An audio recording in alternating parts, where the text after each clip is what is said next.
Eu queria compartilhar com vocês o texto de hoje do Evangelho, Lucas. O Arthurzinho foi para lá? Tá. Lucas capítulo 13, versos de 1 até o 9.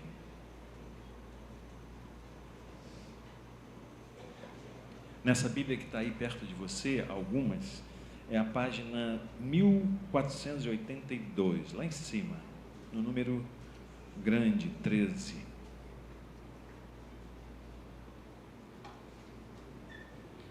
A 9.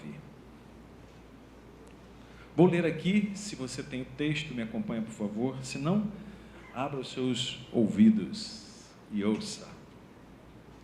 Foi nessa ocasião que vieram contar a ele sobre os galileus que Pilatos matou durante um culto, misturando o sangue deles com os dos sacrifícios. Deixa eu só contextualizar.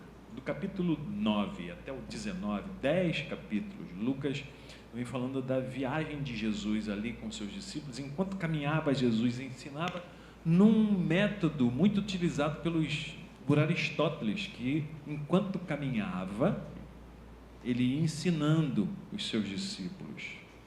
Caminhava pela cidade e Jesus fazia a mesma coisa, porque era um método muito significativo. Era um método onde a gente caminha como quem presenciando a vida como ela é. Os mestres diziam, né, que o verdadeiro discípulo é aquele que cobre de poeira o pó que o seu mestre vem jogando para cima, né? Então vai seguindo o seu mestre e a poeira vai batendo no discípulo. Era isso aqui. Várias coisas passaram e Jesus então está com os seus discípulos, e por isso o texto diz que nessa ocasião, enquanto Jesus estava ali no meio da multidão, falando com os discípulos, ministrando, chegam para ele com essa história. Vou repetir então o primeiro verso e a partir daí, com esse contexto na cabeça, a gente entende melhor. Foi nessa ocasião que vieram contar a ele sobre os galileus que Pilatos matou durante um culto, misturando o sangue deles com os dos sacrifícios. Jesus comentou: vocês acham que esses galileus assassinados eram piores que o restante dos galileus? Ele está falando ali para um povo da Galileia, conhecidos como galileus. De modo algum, disse Jesus, e a não ser que vocês se voltem para Deus ou se arrependam, irão morrer também. Outro dia, em Jerusalém, 18 homens morreram esmagados quando a torre de Siloé desabou sobre eles. Acham que eles eram piores cidadãos entre todos os habitantes da cidade? Disse Jesus, de modo algum. E a não ser que vocês se voltem para Deus, se arrependam, irão morrer também. Em seguida, Jesus parece mudar de assunto, mas não. Ele conta uma parábola, uma história. Jesus ensinava muito por parábolas, por histórias que retratavam a realidade. Não eram fatos reais, fato já é real, né? Mas eram historinhas que ilustravam, metáforas, por vezes, da realidade. Um homem tinha uma figueira plantada em sua propriedade, mas na época de figos não havia um fruto sequer. Ele disse ao agricultor: o que está acontecendo? Há 3 anos tento colher figos desta árvore e nada. É melhor cortar. Por que desperdiçar a terra?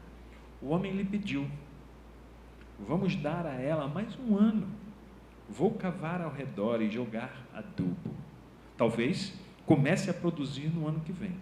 Se não der nada, vamos cortá-la. Você pode passar o videozinho aqui, por favor? Platão é considerado um dos principais pensadores da história. O filósofo grego foi discípulo de Sócrates, com quem aprendeu a discutir os principais problemas nas virtudes humanas. Após a morte de Sócrates, Platão decidiu se dedicar mais à filosofia e na disseminação das ideias de seu mestre. Ele então deixou como legado inúmeros ensinamentos. E pensando nisso, hoje eu trago um deles, o mito da caverna. Vamos imaginar uma caverna, onde desde a infância algumas pessoas são aprisionadas e passam toda a vida na escuridão. Elas ficam algemadas de tal modo que são forçadas a permanecer sempre no mesmo lugar e a olhar apenas para as paredes da caverna. Na entrada da caverna existe uma grande fogueira que permite que um pouco de luz exterior entre, de modo que as pessoas aprisionadas consigam ver as sombras das coisas que estão do lado de fora da caverna. Pessoas e animais passam pela entrada, e o local também é rota para entregadores e comerciantes. Como desde a infância as pessoas dentro da caverna só conseguem olhar para as paredes, elas imaginam que as sombras e os ecos vistos e ouvidos são a verdadeira realidade. Ou seja, não sabem que aquilo não passa de uma ilusão e nem que há outros seres humanos reais fora da caverna. Um dos prisioneiros então acorda e percebe que sua corrente está quebrada, e ele lentamente se levanta.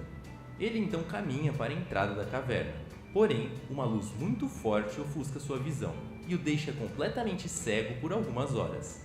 O tempo se passa e o prisioneiro começa a enxergar novamente, e acaba descobrindo que aquilo que parecia uma fogueira era na verdade a luz do sol. Ele sente dificuldade para enxergar, mas a sensação que estava sentindo era impronunciável. Ao sair da caverna, ele vê outras pessoas, animais, charretes de transporte e percebe a beleza de tudo que estava ali. Ele então descobre que tudo aquilo que vinha chamando de realidade não passava de sombras das imagens reais. Após essas descobertas, o rapaz então volta à caverna para contar a seus amigos as maravilhas que havia visto, a fim de libertar todos das sombras. Porém, seus amigos começam a rir de sua cara. Ninguém acredita em uma palavra sequer do rapaz, dizendo que ele está louco e que se ele não parar de falar asneira, iriam matá-lo. Nesse mito, nós somos iguais aos prisioneiros, pessoas comuns que vivem em um mundo limitado por suas crenças e conhecimentos, muitas vezes achando que sabemos de tudo e nada temos a aprender. A caverna, para Platão, é a junção de nossos sentimentos e nosso corpo, é o nosso acervo de conhecimentos, mas que muitas vezes nos leva a equívocos e erros. Os ecos e sombras vistos de dentro da caverna são projeções da realidade. É a forma que vemos e julgamos as coisas, muitas vezes com visões preconceituosas ou opiniões pré-moldadas. E por último, a luz solar que cega o rapaz nada mais é do que a dificuldade que temos em mudar. É a nossa caminhada para o conhecimento verdadeiro, pois a mudança de opinião não é fácil. Da mesma forma que sair de uma caverna após anos na escuridão também não é. E a realidade pode ser comparada à felicidade que o rapaz teve ao ver a luz solar, a natureza e tudo à sua volta com os próprios olhos. Ao dizer que os outros prisioneiros poderiam até mesmo matar o rapaz por levar a eles a possibilidade de sair da caverna, Platão se refere à morte de Sócrates, na qual ele é condenado por corromper a juventude ateniense por suas ideias diferentes. Se usarmos esses ensinamentos nos dias de hoje, podemos ver que muitos de nós temos mais semelhança com os prisioneiros dentro da caverna do que com o rapaz que conseguiu fugir. Estamos enraizados no senso comum e o preconceito prevalece, como se fossem as correntes citadas no mito. A passagem para o conhecimento real não é fácil, e nela muitos tentarão lhe tirar suas forças e cegar sua visão de seu foco. Porém, aqueles que não desistirem conseguirão enxergar a beleza do lado de fora da caverna. Eu continuo percorrendo este caminho e espero que o meu vídeo lhe ajude a se libertar de suas correntes também e a seguir junto comigo para o lado de fora da caverna. Quantos conheciam? Não vou constranger ninguém. Você conhece o mito da caverna? No 5º século antes de Cristo, pessoas já começavam a enxergar algo que comumente não se conseguia enxergar. E Sócrates foi esse, um grande pensador, como sabemos, e esse mito, como ali ilustrado, traz essa história de porque pensou diferente, ele acabou sendo morto pelos seus próprios lá conterrâneos e discípulos. E parece que a história, ela se replica com Jesus. Porque Jesus trouxe luz e tirou tantos da caverna, um grupo acabou matando Jesus. O que Jesus está trazendo aqui para os seus discípulos, na peripateia, que é esse método de caminhar, enquanto caminha ensina, é exatamente a luz que no seu tempo, a religião dominante, a religiosidade fechada, o conceito sobre Deus não permitia que eles vissem. Para vocês terem uma ideia, quando começa a história aqui dos galileus que morreram, aqui são os fariseus tentando dizer assim, olha, você fala sempre contra a gente, você só acusa a gente porque a gente está numa religião, agora vamos falar de Roma. Olha o que Pilatos fez. Na história não tem nada dizendo que isso aqui aconteceu, tá, gente? Mas parece que era uma coisa que corria lá, era um acontecimento que o povo conhecia e pode ter sido mesmo, pode ter acontecido. Pilatos, um governador romano lá na Judéia, ele pega os galileus que talvez fossem assistentes do culto no templo, porque nos tempos de festa era tanta gente que os sacerdotes não davam conta de oferecer sacrifício, que pediam ajudas a auxiliares, e Pilatos então pega um tanto desses galileus, mata e o sangue deles se mistura com o sacrifício. Isso era uma abominação. E ele diz assim, olha só o que aconteceu com esses caras. Esses galileus não mereciam estar no templo. Eles não mereciam estar cultuando a Deus, não mereciam o olhar de Deus. E em seguida, conta uma outra história, que é a Torre de Siloé. Siloé era um lugar onde as pessoas ficavam ali, inclusive, aguardando por curas. E lá, cerca de 18 homens, galileus, morreram, porque a torre caiu. Você está vendo aí? Olha só a mão de Deus pesando sobre esses galileus. E aí Jesus diz assim, eles são mais pecadores do que vocês? Mais uma vez espeta os chefes da religião. Por que Jesus faz isso? O que Jesus estava tentando corrigir e queria corrigir é essa visão equivocada sobre as coisas. É a distorção da realidade. A distorção sobre a verdadeira luz. O sol, lembra da caverna? A luz não vem da fogueira. A fogueira está dentro de um lugar fechado. A luz verdadeira está lá fora. E o que a religião fazia, os religiosos faziam, é colocar a figura de Deus dentro de uma caixa da religiosidade, que era o que regia a vida das pessoas. Falar desse tempo aqui, no nosso tempo, nós estamos há 2000 anos de cultura desse tempo. Nós estamos a milhares e milhares de quilômetros desse lugar. Nós não conhecemos essa realidade como ela é, porque a gente tem uma outra cultura. Mas a religião aqui, nesse tempo de Jesus, não era uma coisa das pessoas irem para a igreja no domingo. Isso regia cada instante, cada segundo da vida das pessoas. Elas eram quem eram por causa da religião. Elas viviam o que viviam por causa da religião. Elas tratavam os seus parentes, cuidavam da sua casa, iam para o seu trabalho, viviam a sua vida por causa do conceito de Deus. E era esse o conceito de Deus. Por trás aqui dessa pergunta ou dessa história que trazem para Jesus, tem um conceito. Já falamos sobre ele aqui. Na escola dominical, a Ruth já deu aula sobre isso, o Márcio já falou sobre isso, o Pedro já falou sobre isso. Os outros alunos e professores também já falaram sobre isso. O conceito da retribuição imanente. Se alguém sofre, é porque vacilou. Sabe essa coisa assim? Está tendo o que merece. Esse conceito é tão antigo, mas está tão presente. E Jesus disse assim: parem com isso. Porque Tozer é um teólogo que diz assim: a maneira como você diz que Deus é, vai influenciar todas as suas ações. Vai definir quem você é na sua existência. E lembra, aqui existe um povo que vive sob uma teocracia. O conceito de Deus dita todas as normas da sociedade. Jesus então vem e diz assim: é isso que vocês pensam? Deus é esse que retribui o mal com o mal? Quem aqui é menos pecador do que aqueles?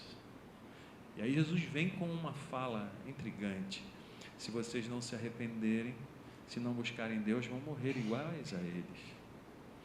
Morrer iguais a eles não significa vão morrer e vão padecer, e se vocês obedecerem a Deus não vão morrer, não é isso. Vocês vão morrer e vão padecer sob o mesmo conceito de vocês sobre eles. Vocês estão dizendo que eles estão longe de Deus. Se vocês não mudarem a mentalidade de vocês, não saírem das sombras, não saírem da caverna, vocês vão morrer iguais a eles, vão continuar longe da luz. E aí conta uma parábola maravilhosa, essa parábola da figueira, que disse o que disse aqui no texto. Uma figueira que não dá nada. Tem a foto aí, Fernando, por favor? Uma figueira que está seca. Olha isso. Chega lá, uma vontade de comer um figo. Na minha casa mesmo, onde eu nasci, onde minha mãe mora até hoje. Para quem não sabe, eu nasci no quarto onde minha mãe dorme até hoje. Quem me tirou foi a filha de uma ex-escrava, né? Filha de escravo, vovó Constantina. Que vozinha doce. Escuto a voz dela até agora aqui. Meu filho, ela tinha uma vozinha rouca assim. Eu vi igual da Dona Dolores. Meu filho. E eu tinha um pé de figo assim, lá da varanda. Eu comia figo direto. Era tão bom. Não sei se você gosta, né? Um figo madurinho. Nossa, gostoso. Era bom. Do lado da minha casa assim tinha um rio, que depois passou a ser um valão. Mas as árvores eram bem gostosas, era bem doce. Tinha goiaba, tinha manga, tinha tudo lá. E tinha figo, nossa, cada figo enorme, bonito. Imagina se eu quisesse o figo não tivesse. Jesus conta então que tinha lá uma vinha e tinha uma figueira que não dava, não tinha fruta. A pessoa ia lá todo dia, vou comer um figo, não tem figo. Ou se você não gosta de figo, imagina, eu vou querer um morango, uma maçã, uma pera, não tem. E aí conta a parábola, lembra? A parábola é uma história que não necessariamente de verdade, é uma ilustração. E vai lá o dono da vinha e fala assim: eu vou cortar essa figueira, por quê? Ela está ocupando um lugar, está sugando ali os nutrientes do solo só para ela, não está dando fruto, vou tirar ela dali.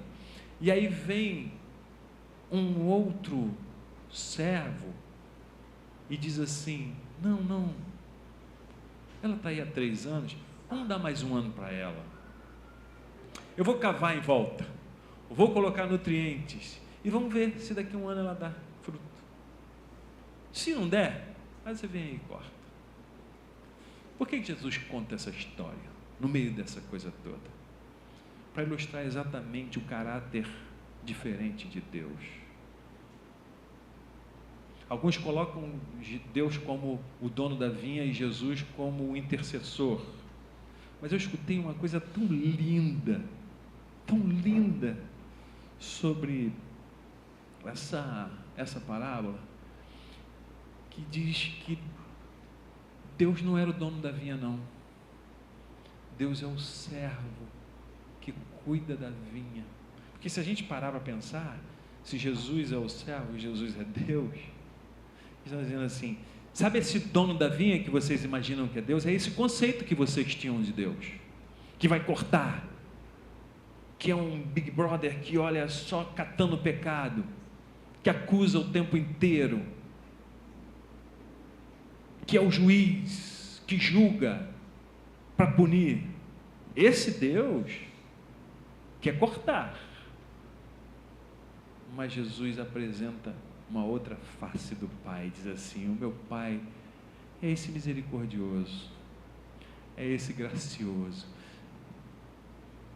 Deus é bom o tempo todo, Deus é bom, o meu Pai é bom. E Jesus apresenta essa outra figura de Deus. Eu e você não menosprezemos o poder da nossa cultura, das narrativas que recebemos na nossa infância. Meus pais que me amam, meu pai morreu há 10 anos, vai fazer 10 anos, e eu tenho o beijo dele na minha cabeça, aqui, estou vendo agora, meu pai me beijando e dizendo: meu filho. Meu pai me ensinou coisas sobre Deus que eu precisei rever. Minha mãe, meus avós, as pessoas que mais nos amam, ensinaram coisas, a religião nos ensinou coisas, 2000 anos, que a gente precisa rever. Porque a imagem que nós fazemos sobre Deus pode ser uma imagem da sombra, da distorção, pode ser uma caricatura e não a imagem verdadeira. Sabe quem é a imagem verdadeira de Deus? Acima de tudo, o próprio Jesus. Ele é a imagem perfeita de Deus. E quando olhamos para Jesus, a gente pode ver um Deus diferente, porque foi isso que ele apresentou para os seus discípulos e para nós. Deus não é fogo consumidor. Essa era uma imagem de Deus, e para aplacar esse fogo precisava se cumprir algumas regras. Jesus disse: não. Deus não é ira. Mas que Deus também é ira. Essa era uma imagem que se tinha de Deus. Jesus disse: sabe aquilo que vocês ouviram sobre meu Pai, que disseram os profetas? Eu, porém, vos digo outra coisa. O meu Pai é um Pai de amor, é um Pai que abraça, é um Pai que nos cuida, que sabe sim das nossas distorções, dos nossos pecados, conhece as nossas limitações, sabe até das nossas perversões, sabe que a gente não dá fruto, sabe que por vezes a gente dá fruto amargo, sabe que às vezes a gente vacila. A gente canta aquela música aqui, né? Eu vivo pela fé e não vacilo. Vocês não ouvem, mas sempre quando eu canto essa música, quem está do meu lado escuta. Às vezes vacilo. Eu canto assim, para ser o mais próximo possível da realidade. A gente vacila. Deus sabe. Mas Ele o tempo inteiro está dizendo para mim e para você: eu acredito em você. Eu acredito no seu coração. Eu acredito que dentro de você existe um solo que eu quero cavar do lado, colocar adubo. E esse adubo é a minha graça, é a minha misericórdia, é a minha bondade, é o meu olhar caloroso, é o meu amor. Só a graça, a gente cantou aqui, que Ele pode nos dar, pode fazer diferença na nossa vida. Deus não é esse que fica correndo atrás da gente para dar lambada, para solapar. Deus é aquele que nos abraça E eu lembro que, por vezes, eu sentia a mão da minha mãe assim, né? Em vez de lambada, acho que é uma mãozinha carinhosa assim no bumbum, para levantar. Como a gente faz com nossos filhos, né? Quando vai na bicicleta, aprender. Tá. Deus é esse. E Jesus, insistentemente, diz para os seus discípulos: mudem a mente de vocês. Se arrependam, mudem a cabeça, se convertam. A gente tem aprendido aqui, né? A conversão é isso. É você mudar a sua mente, os seus conceitos. E não há nada mais importante na sua existência, na minha existência, na nossa existência, do que a gente ter uma imagem mais perfeita possível de Deus. O Evangelho nos chama para a gente ter essa perfeita imagem do nosso Deus, que nos apresenta Jesus. E sabe uma coisa? Qual é o objetivo disso? Lembra? O conceito sobre Deus vai reger a nossa vida. Vai dar a gente a oportunidade de termos bons frutos. Que frutos são esses? Olha lá. Olha agora a transformação. Mudando de mente. A gente que não tinha fruto, que coisa maravilhosa. Lembrei lá, eu pulava a varanda para comer um figo desse. Não era tão vermelhinho assim, não. Esse está aí, eu acho que tem uma inteligência artificial aí, botando ele mais vermelhinho. Mas olha só que coisa linda. Bons frutos. Queremos ser uma figueira seca? Ou queremos ser uma árvore que dá frutos? E sabe quem come esse fruto? A gente mesmo. Nossas esposas, nossos maridos, nossos filhos, as pessoas que convivem com a gente. Paulo nos dá uma relação de frutos, ou o fruto do Espírito. Quem pode abrir aí? Gálatas 5, 22 e 23. Quem sabe de cor? Porque o fruto do Espírito é amor, paz. Vamos falar, não precisa ser na ordem não. Amor, paz, longanimidade, benignidade, mansidão, bondade, domínio próprio, temperança. Faltou uma, né? Alegria. Você já imaginou dando frutos de bondade dentro da sua casa? Como a sua relação com quem está perto de você vai ser boa? Você já imaginou dando fruto de mansidão, mordendo a língua? Sendo manso não é dizer amém para tudo não, tá, gente? Mas é tendo boa vontade para entender o que o outro diz e acolher com carinho. E já imaginou sendo longânimo, que está perto da mansidão ali e tal, tardio em irar-se, não agir de rompante, dominar suas emoções? Já pensou viver isso com seus filhos? Quanta coisa evitaríamos na criação dos nossos filhos? Quantos frutos que a gente tem para dar e que por vezes um conceito equivocado sobre Deus nos rouba a oportunidade de produzir. Porque se a gente olha para Deus como juiz, a gente vai ser juiz. Não tem jeito. Nós vamos julgar o tempo inteiro.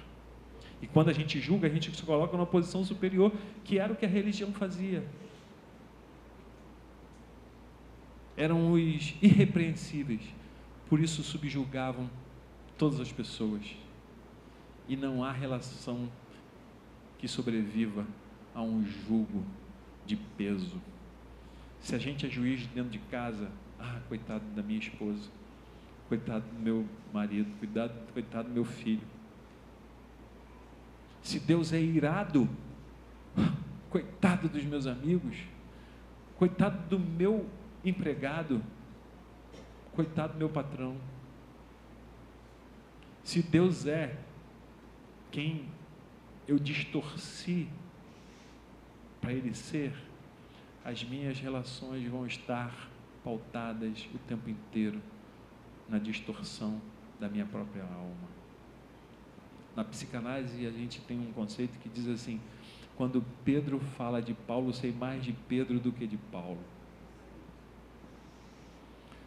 Quando eu julgo lá, já diz o ditado, né? Quando eu aponto um dedo, tenho 3 apontando para mim e 1 para Deus. Ainda julgo Deus, ainda acuso Deus. Que imagem você tem de Deus?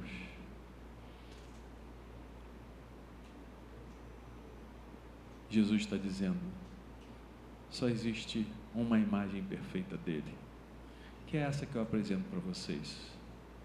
Deus é amor.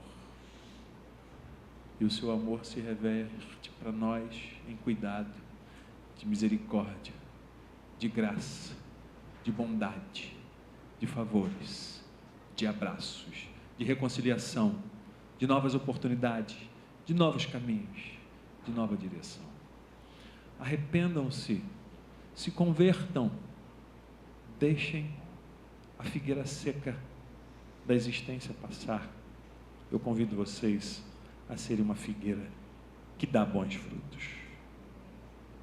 Esse é o convite de Jesus. Esse é o convite de Jesus.